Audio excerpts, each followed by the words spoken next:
हम आही के कार्यक्रम आशा की ज्योत में अहाँक स्वागत कर रहल छी।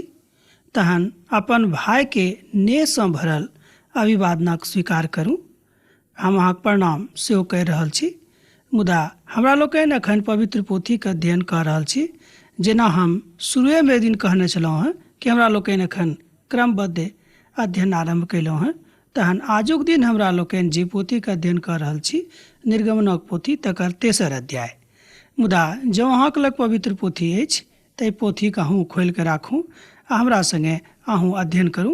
मुदा जँ नहि अछि तऽ कोनो बात नहि, ध्यान दऽ कऽ अध्ययनक सुनू, अहाँ बहुत किछु सीख सकलहुँ हेँ। एहिसँ पहिने हमरा लोकनि अध्ययनक आरो आगाँ बढ़ाबी, अहाँ एकटा छोट प्रार्थना कऽ लै छी आ पिता परमेश्वरसँ आशीष माँगि लै छी। हे परम अनुग्रहकारी परमेश्वर प्रभु जी, हम अहाँके धन्यवाद दैत छी प्रभु, किएक तऽ प्रभु हमरा सभक जिन्दगीमे बहुत काम कयलहुँ हेँ। प्रभु जी अपन शान्तिसँ हमरा सब गोटेके आशीषित कयलहुँ हेँ। प्रभु जी एहि बातक लेल हम अहाँके धन्यवाद दऽ रहल छी। पिता परमेश्वर, हम अहाँसँ प्रार्थना करैत छी, हमर श्रोता भाई बहिनमे सँ जे केओ बीमार छथि वा कोनो तरहक चिन्तामे प्रभु जी छथि, हुनक चिन्ताके, हुनक बीमारीके प्रभु अहाँ हुनका जिन्दगीसँ दूर कऽ दियौन। एहि छोट प्रार्थनाके हम अपन उद्धारकर्ता यीशु क्रिस्टके नामसँ माँगि रहल छी, आमीन। हमर श्रोता भाई बहिन, हम अहाँसँ कहब कि प्रभुके बिनु एहि संसारमे कोनो काज नहि भऽ सकैत छै। केओ मनुख कोनो तरहक युक्ति लगा कऽ थाकि जेथिन, मुदा हुनकासँ संसारमे कोनो काज नहि भऽ सकैत अछि जाबे धरि पिता परमेश्वरक आशीष ओहि काजक ऊपर नहि हेतै। तहन एकटा प्रश्न उठि रहल अछि जे कोना कऽ होइत अछि। एहिके ऊपर हमरा लोकनि अध्ययन करब कि पिता परमेश्वर देखियौ मूसाके कतेक आशीषित केलखिन, हुनका लेल एकटा नीक कन्याके इंतजाम कऽ देलखिन आ हुनका सङ्गे हुनक विवाह सेहो करा देलखिन। मिद्यानमे मूसाके 40 बरख धरि रहलनि। एना कहियो तऽ मिद्यानमे मूसा अपन 40 बरख बितौलखिन ओतय ओ रहि कऽ। मुदा जतेक ओ उच्च शिक्षा प्राप्त केने रहथि, मुदा ओहि सभटा शिक्षा हुनका जिन्दगीमे कोनो काज विशेष रूपे नहि एलै, किएक तऽ जे काज पिता परमेश्वर हुनका सौंपलखिन ओ काज बड्ड कठिन रहैके। आजुक दिन हमरा लोकनि देखब जे मूसाके बुलाहट भऽ रहल छनि, मुदा मूसा तैयार नहि छथि। ओ कहैत छथि कि हम नहि जायब। अहूँ एकटा एहि बातक दिस ध्यान दियौ। 40 बरख धरि मूसाक तैयारी मिस्रके राजमहलमे भेलनि आ तकरा बाद 40 बरख धरि मिद्यानक प्रदेशमे जे रेगिस्तान रहैक ओतऽ भेलैक। मुदा मूसा एहि सभटा बातमे जे किछु सिखलखिन हुनका कोनो काम नहि अयलैक। मुदा अपन बुलाहटक प्रति मूसा आरम्भेसँ ओतेक गम्भीर नहि रहथि जतेक हुनका गम्भीर रहबाक चाही। एहि बातक हमरा लोकनि देख रहल छी। मुदा पहिल पदक देखियौ अयोध्याके, तहन अहाँ बुझि जेबै कि मूसा ओतेक गम्भीर नहि रहथि। मूसा अपन ससुर इत्रोके भेड़ बकरी चराबैत रहथि, जे मिद्यानक याचक छलाह। ओ हुनका जंगलक परती जमीन आ होरेब नामक परमेश्वरक पहाड़क लग लऽ गेलनि। निर्गमनक पोथी तकर 3 अध्यायके 1 पदमे एहि बातक दर्शायल गेल छैक। मुदा 2 पदमे एहि तरह लिखल गेल छैक, परमेश्वरक दूत कटीली झाड़ीके मध्यसँ आगिक लपटमे हुनका दर्शन देलनि। ओ नजर उठा कऽ देखलखिन जे झाड़ीमे आगि लागल छैक, मुदा ओ भस्म नहि भऽ रहल अछि। देखियौ एहिठाम 2टा बात मूसा देखैत छथि कि आगिमे आगि लागल छनि झाड़ीमे, मुदा आगिसँ ओ झाड़ी नहि जलैत अछि। एकटा आश्चर्यजनक घटना मूसा अपना आँखिसँ देख रहल छथि। मुदा ई बात परमेश्वर हुनका एहि दुआरे देखेलखिन कि जे ओ हुनका बजाबैवला छलाह कि अहाँ हमर सेवाक लेल जाउ मिस्रमे, तहन ओ एहि बातक बुझैत कि जे हमरा बजा रहल छथि ओ कोनो अदना मनुख नहि, मुदा ओ स्वयं पिता परमेश्वर थिकाह।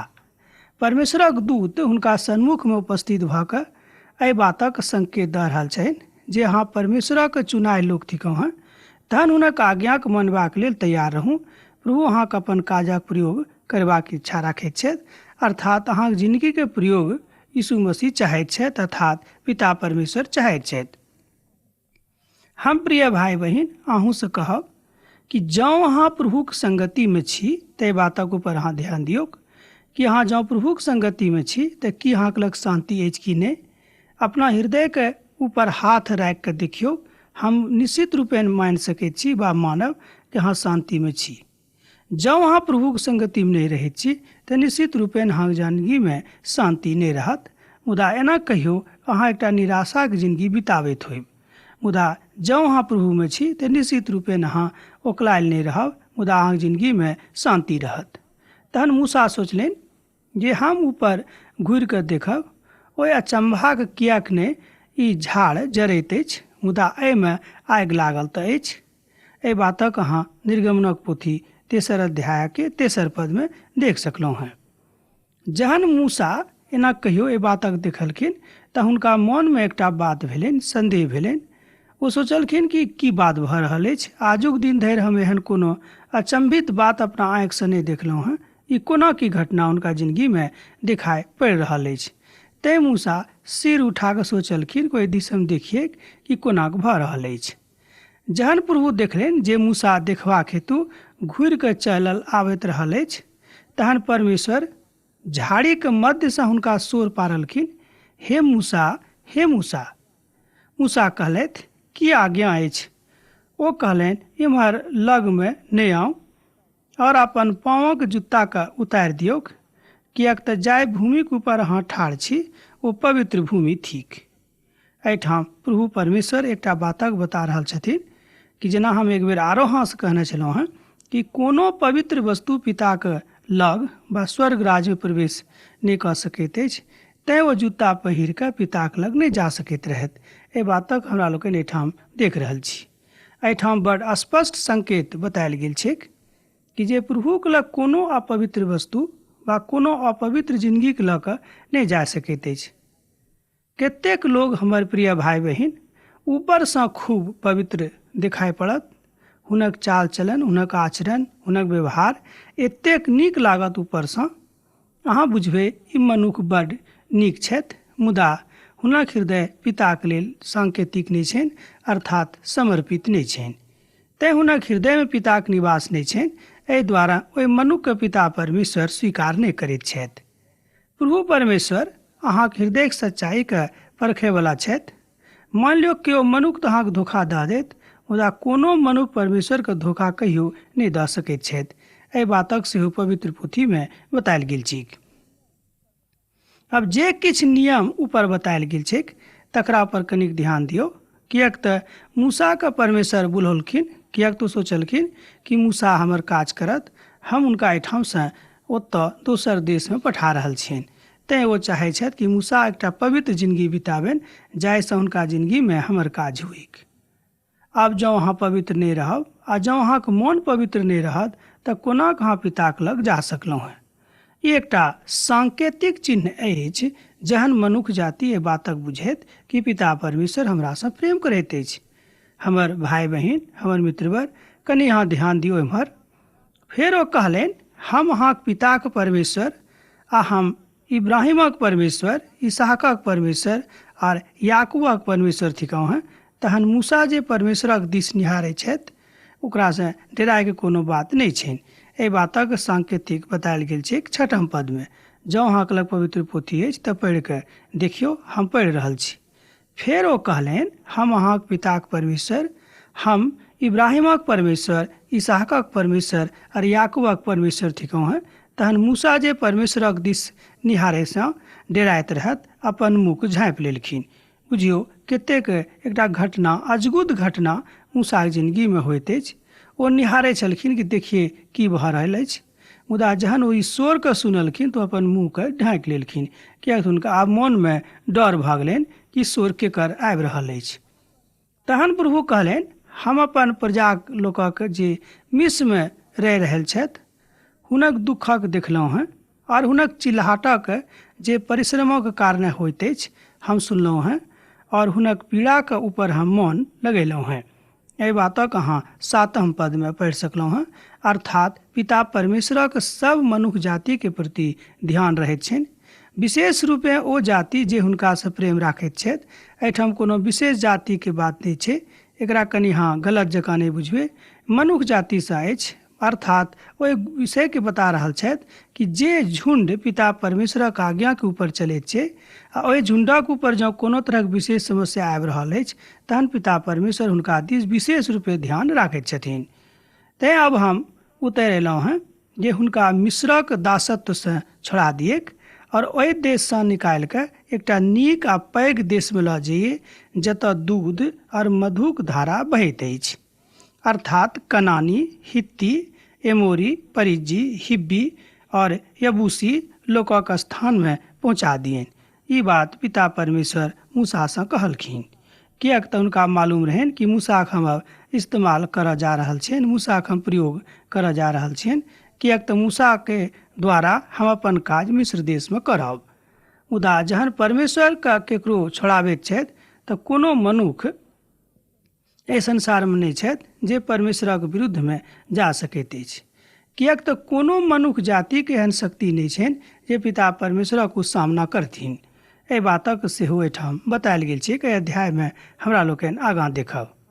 ओहिठामसँ छोड़ि कऽ एकटा कथा एम्हर घुरैत अछि, अर्थात मिस्रक गुलामीसँ निकालि कऽ, मिस्रक दासत्वसँ निकालि कऽ हम सबके लऽ अनबनि, अर्थात इसराइली लोकक, किएक तो हमर प्रजा छथि आ हुनक कुल पितासँ हम एहि बातक वाचा पहिनहिएसँ बान्हि चुकल छी कि हम हुनका छोड़ा कऽ लऽ अनबनि।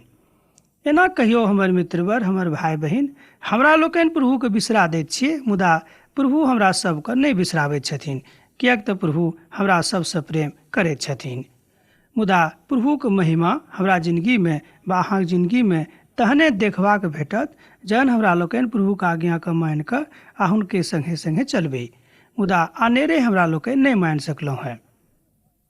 हमर मित्रवर, मनुष्य जातिके स्वभाव एहन होइत अछि कि हुनका जिन्दगीमे जहन दुख आबैत अछि तऽ ओ ई बुझैत छथि कि परमेश्वर हुनका जिन्दगीमे दुख आनि देने छथिन, मुदा ओ जे खुद गलती करने छथिन तकरा ऊपर ध्यान ओ विशेष रूपे नहि दै छथि। ओ बुझैत छथि कि गलती करनाइ हमर अधिकार अछि। हमर मित्रवर, हमर भाय बहन, ई बात सत्यक थिक कि पिता परमेश्वर परम दयालु छथि, ओ माफ करैवला प्रभु छथि, ओ करुणाके सागर छथि, एहिमे शक नहि। मुदा प्रभु परमेश्वर किछु नियम बनौने छथिन जकरा पालन करनाइ हमरा सब गोटेके अधिकार अछि, काज अछि। अब सुनो, इसराइली लोकक शोर हमरा सुनाइ पड़ चुकल अछि और मिस्री लोकक हुनका ऊपर घनघोर अंधेर करनाइ हमरा दिखाई पड़ल अछि। तहन हम अहाँक फिरौनोक लग पठा रहल छी, जाहिसँ अहाँ हमर इसराइली प्रजाक ओहिठामसँ निकालि कऽ लऽ आनब। एहि बातक अहाँ 3 अध्यायके 10 पदमे देख सकलहुँ हैं। पिता परमेश्वर कहलखिन कि जे केओ हमर प्रजाक तकलीफ देत हम हुनका तकलीफ देबनि। एहि बातक एहिठाम सांकेतिक चिन्ह देखायल गेल अछि, एहि बातक एहिठाम बतायल गेल अछि। तहन 11 पदक दिस कनिक ध्यान दियौ।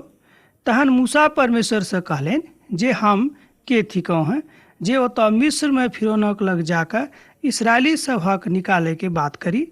देखियौ, मूसाक मनमे अखनो धरि पिता परमेश्वरक प्रति विशेष प्रेम नहि बढ़ल रहनि, एना कहियो विशेष विश्वास सेहो नहि भेल रहनि।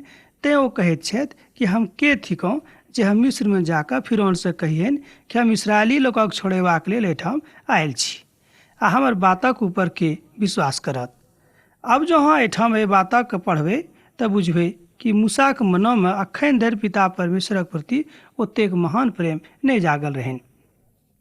एहि दुआरे परमेश्वर हुनका 40 बरख धरि ओतऽ तैयारीमे रखने रहथि। तहन मूसाके ओहि तैयारी कालक कहियो कि कोनो काज एहिठाम नहि आबि रहल अछि। मूसा जे ओतेक दिन धरि नीक नीक शिक्षा प्राप्त कयने रहथि, जेना हम पहिनहियो कहने छलहुँ हैं कि खूब नीक विश्वविद्यालयमे मूसाके तैयारी भेल रहनि, ओ पढ़ै लेल गेल छलाह, मुदा ई सबटा कोनो काज हुनका नहि आबि रहल छनि। मुदा एना कहियो कि मूसाके हृदय एम्हर ओम्हर भऽ रहल छनि, ओ अब हुनका दिमागमे ई बात नहि आबि रहल छनि कि अब हम की करी आ की नहि करी। एना कहियो मूसा एखन विचलित छथि, हुनक हृदय एम्हर ओम्हर भऽ रहल छनि। ओ सोचैत छथि कि हम कोना की काज करब वा हमरासँ ई काज हैत कि नहि हैत। परमेश्वर मूसासँ कहलनि, हम जे छी से छी। कनिक एहि पदक ऊपर विशेष रूपे ध्यान देब, हमर प्रार्थना अछि। परमेश्वर मूसासँ कहलनि, हम जे छी से छी। फेर ओ कहलनि, अहाँ इसराइली लोकक सबसँ कहबनि जे हम जिनका नामसँ थिकहुँ हँ वह हमरा एहिठाम पठौने छथि। एहि बातक अहाँ 14 पदमे पढ़ि सकलहुँ हँ। जँ अहाँके लग पवित्र पोथी बाइबिल अछि तऽ हमरा सङ्गे अहूँ खोलि कऽ पढ़ू। परमेश्वर मूसासँ कहलनि, हम जे छी से छी। फेर ओ कहलनि, अहाँ इसराइली लोक सबसँ कहबनि जे हम जिनका नामसँ थिकहुँ हँ वह हमरा एहिठाम पठौने छथि। मुदा ई बात परमेश्वर हुनका एकटा अधिकारक साथ एहिठामसँ पठा रहल छथिन।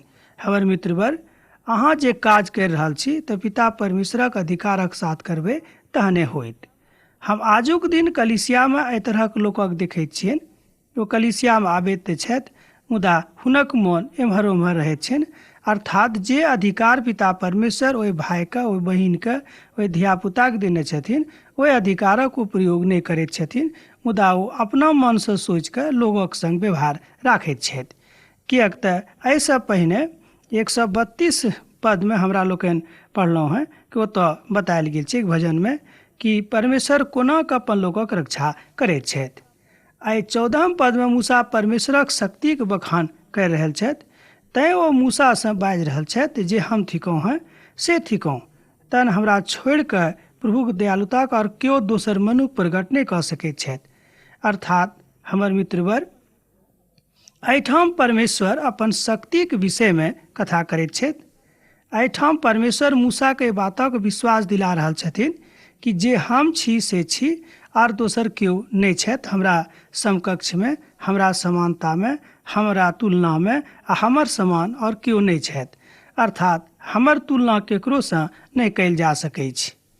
एहि बातक ओ बता रहल छथि, मुदा हुनक विशालताके विषयमे एहिठाम ओ स्वयं बखान करैत छथि, जाहिसँ मूसाके विश्वास होइक कि जे हमरा पठा रहल छथि ओ स्वयं पिता परमेश्वर छथि। ओ सम्पूर्ण सृष्टिके सृष्टिकर्ता छथि। ओ कोनो अधलाह मनुष्य वा कोनो अदना मनुष्य नहि छथि। एहि बातक हुनका विश्वास भेनाइ बड्ड जरूरी छनि। प्रभुके वचनक अनुकरण करनाइ हमरा सभक लेल बड्ड नीक अछि। तहन अहाँ भजनक पोथीमे 135 भजनसँ जँ अहाँ देखबै ओतऽ एहि बातके अभिव्यक्ति कयल गेल छैक। प्रभुमे अहाँ धन्यवादित रहब तहने अहाँ प्रभुके प्यार पायब। जँ अहाँ प्रभुमे धन्यवादित नहि रहब तऽ प्रभुके प्यार अहाँ कोना पाबि सकलहुँ हँ। तकरा बाद फेर परमेश्वर मूसासँ कहलनि, अहाँ इसराइली लोकसँ कहबनि जे अहाँके पितरक परमेश्वर अर्थात इब्राहिमक परमेश्वर, इसहाकक परमेश्वर, याकूबक परमेश्वर हमरा एहिठाम लऽ कऽ पठौने छथि। ध्यान दियौक, सब दिनक लेल हमर इएह नाम रहत और हम अहाँके मध्य एही नामसँ स्मरण कयल जायब।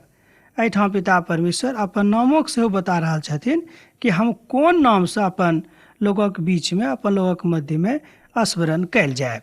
देखो, पिता परमेश्वर एहि सबटा बातक ओहिठाम बता रहल छथि। परमेश्वर इब्राहिम, इसहाक और याकूबक मध्य उपस्थित भेल रहथि। वह परमेश्वर मूसाके सेहो ओहिठाम पठा रहल छथि। किएक तऽ परमेश्वरक एहि बातक बड्ड महान चिंता रहनि जे इसराइली लोकक ओहिठाम बड्ड सतावल जा रहल अछि, अर्थात मिस्र देशमे। मुदा ओ बुझि गेलखिन कि हमर लोकसभ ओतऽ सता रहल छथि, तैँ हम हुनका ओतऽसँ लऽ आनबनि। देखियौ हमर मित्रवर, एहिठाम एक बातक अहाँ बुझि सकलहुँ हँ कि प्रभु परमेश्वरक अहाँके दिस ध्यान अछि। एना अहाँ नहि बुझबै कि अहाँके दिस प्रभु परमेश्वरक ध्यान नहि रहैत छनि। अहाँ गामपर रही वा नगरमे रही, कतहु रही, पिता परमेश्वरक ध्यान अहाँके दिस रहैत अछि। किएक तऽ पवित्र पोथी बता रहल अछि कि परमेश्वरक आत्मा सम्पूर्ण धरती पर मंडराबैत रहैत छै जे हुनक लोक कतऽ छथि आ कतऽ कतऽ हुनक लोक बैसि कऽ हुनक ध्यान करि रहल छथिन, हुनक भजन करि रहल छथिन। एहि बातक परिपक्वताके दिस अहाँ ध्यान दऽ सकैत छी। हमर मित्रवर, हमर भाय बहिन, एहि बातक दिस अहूँ कनेक ध्यान दियौ। अहाँ कतहु रहू, जँ अहाँ पितासँ प्रार्थना करबै, जँ अहाँ हुनकासँ आराधना करबै तऽ निश्चित रूपेण जे अहाँके मुकुट अछि ओ मुकुट केओ नहि लऽ जायत, ओ मुकुट अहीँ पायब। एहि बातक सेहो पवित्र पोथीमे बतायल गेल छै। तहन अब जाकऽ इसराइली धर्म वृद्धके जोर करू और हुनका सभक कहियौन जे अहाँक पूर्वजक परमेश्वर अर्थात इब्राहिम, इसहाक और याकूबक परमेश्वर हमरा दर्शन दऽ कऽ एहिठाम पठौने छथि।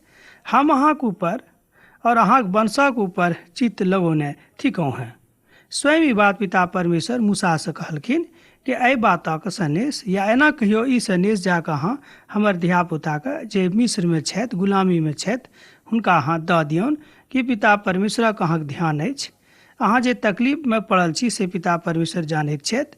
अहाँ जतऽ छी एहि बातक जानकारी पिता परमेश्वरक छनि। अहाँ ई नहि बुझियौ कि एहि बातक जानकारी पिता परमेश्वरक नहि छनि।